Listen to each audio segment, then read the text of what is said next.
عافیت و حفاظت کی دعا۔ حضرت عبداللہ بن عمر رضی اللہ تعالیٰ عنہ سے روایت ہے کہ حضور اکرم صلی اللہ علیہ وآلہ وسلم صبح و شام یہ دعا بڑی پابندی سے پڑھا کرتے تھے۔ رسول اکرم صلی اللہ علیہ وآلہ وسلم فرماتے ہیں کہ اللہ سے دنیا اور آخرت کی عافیت مانگا کرو۔ ترمذی 3515۔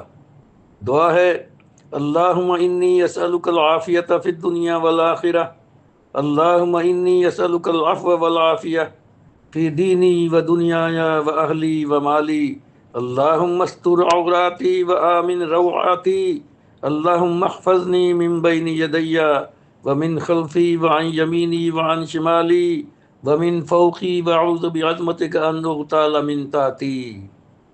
ترجمہ: اے اللہ، میں تجھ سے دین و دنیا میں عافیت طلب کرتا ہوں۔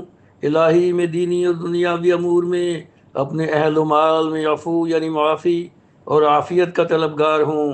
الہی، میرے عیبوں کی پردہ پوشی فرما، خوف سے امن دے، دائیں بائیں آگے پیچھے اوپر نیچے ہر طرف سے حفاظت فرما۔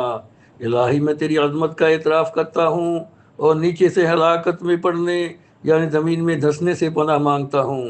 ابو داؤد 5074، مشکات 2397۔